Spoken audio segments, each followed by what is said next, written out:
इस मुल्क में जिसको आपके आबा अजदाद ने बसाया था, जिस मुल्क की बुनियाद आपके आबा अजदाद ने रखी थी, इस मुल्क में दिल्ली से हुकूमत का चलन पहले कभी नहीं था।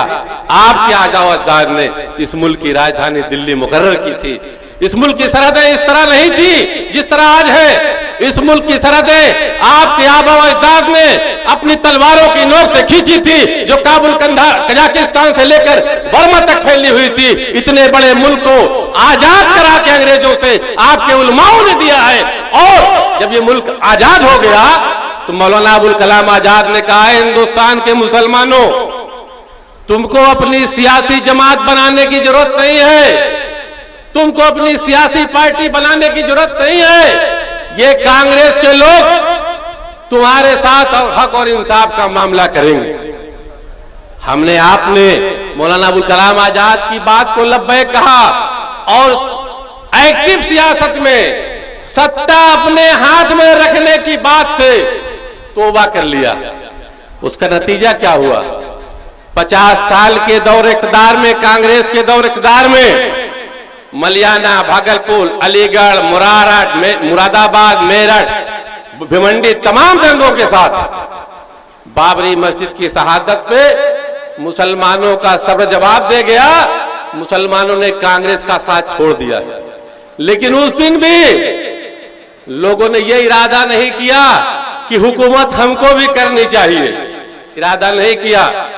बाबरी मस्जिद की खड़हर पर खड़ा होकर एक दूध बेचने वाला अपना डिब्बा फेंक कर आवाज देता है कि मुसलमानों, मैं पहलवान हूं, मेरे साथ आओ, मुझको वोट दो, मुझको ताकत दो, हम आपके साथ इंसाफ का मामला करेंगे।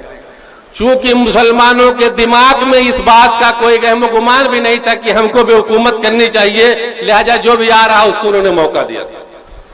समाजवादी पार्टी मुसलमानों की ओर से 4 मरतबा सत्ता में रही, 3 मरतबा बाप और 1 मरतबा बेटा, 4 आने की हिस्सेदारी 12 आने के मुसलमानों के वोट के साथ।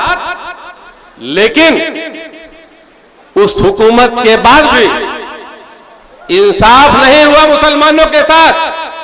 अगर हिंदुस्तान का मुसलमान यह समझता है कि गुजरात का कातिल नरेंद्र मोदी मुसलमानों का सबसे बड़ा दुश्मन है, तो गुजरात में सिर्फ 2500 मुसलमानों का कत्ल हुआ था और उत्तर प्रदेश में मुल्ला मुलायम सिंह की औलाद अखिलेश यादव के मुजफ्फरनगर में 3000 मुसलमान कत्ल किया गया और 5000 लोग आज भी बेघर टहल रहे। मुजफ्फरनगर दंगे के बाद मुसलमानों का सब जवाब देने लगा। आज जो लोग सत्ता में हैं, इनसे मुसलमानों को ही अकेले दिक्कत नहीं है। ये जो दलित लोग हैं ये भी पीड़ित है, बैकवर्ड लोग हैं ये भी पीड़ित हैं। सबको तो छोड़ दीजिए, हिंदुस्तान में बसने वाला आला तालीम याफ्ता कहा जाने वाला सबसे अगड़ी जात ब्राह्मण इस समय खतरे में है इस हुकूमत से। इसलिए साथियों, हमारी आपकी जिम्मेदारी है, बहैसियत मुसलमान भी हमारी आपकी कुछ जिम्मेदारियां होती हैं। मुसलमान जिस खित्ते में बसता है उसकी दीनी जिम्मेदारी है कि उस इलाके में इंसाफ कायम करे। आज हुकूमत में जो लोग बैठे हैं या आज के पहले जो लोग हुकूमत में थे, जुल्म के खिलाफ बोलने की हैसियत में नहीं है। क्यों? पिछली सरकार अखिलेश यादव की थी, उत्तर प्रदेश में लगभग 350 यादवों का सियासी कत्ल हुआ और उस मुद्दे पर बोलने की हैसियत में अखिलेश यादव और उनके वालिद साहब नहीं है। क्यों? अपने दौर इक़्तिदार में समाजवादी पार्टी के बाप बेटों ने इतना लूट घसोट किया है, इतना बदनवानियां की है, सरकारी खजाने में इतनी डकैतियां की हैं कि इनको डर है कि अगर हम जुल्म के खिलाफ इस हुकूमत से लड़ने खड़े होंगे तो मेरा अंजाम लालू प्रसाद यादव जैसा होगा। अपने डर से यादव की हिफाजत में समाजवादी पार्टी के लोग नहीं बोल पा रहे हैं, हमारे आपके बारे में क्या बोलेंगे। यही हालत दलित रहनुमा सुश्री मायावती जी का है। उत्तर प्रदेश में दलितों के साथ जुल्म हो रहा है और मायावती अपने एसी के कमरे से बाहर निकलने की तो बात छोड़िए, अपने मोबाइल पर ट्वीट तक नहीं करती। क्यों? उसको मालूम है कि हमने अपने दौर इक़्तिदार में जो डकैतियां की हैं उसका हिसाब यह हुकूमत मांगेगी। आज जरूरत इस बात, भारतीय जनता पार्टी चाहती ये है कि समाज को हिंदू मुसलमान में डिवाइड कर दिया जाए। सपा बसपा के लोग चाहते हैं कि समाज को कास्ट में डिवाइड कर दिया जाए। एक वेलफेयर स्टेट के लिए जो सबसे बड़ी जरूरत है कि सब लोगों के साथ इंसाफ हो, उसकी बात न कांग्रेस के लोग कर रहे हैं, न समाजवादी पार्टी के लोग कर रहे हैं, न बसपा के लोग कर रहे हैं, न भारतीय जनता पार्टी करने की हैसियत में है। तो साथ मुसलमानों, आपकी जिम्मेदारी बढ़ जाती है, क्योंकि आप इस मुल्क के वारिस हो। इसलिए इंसाफ को कायम करो।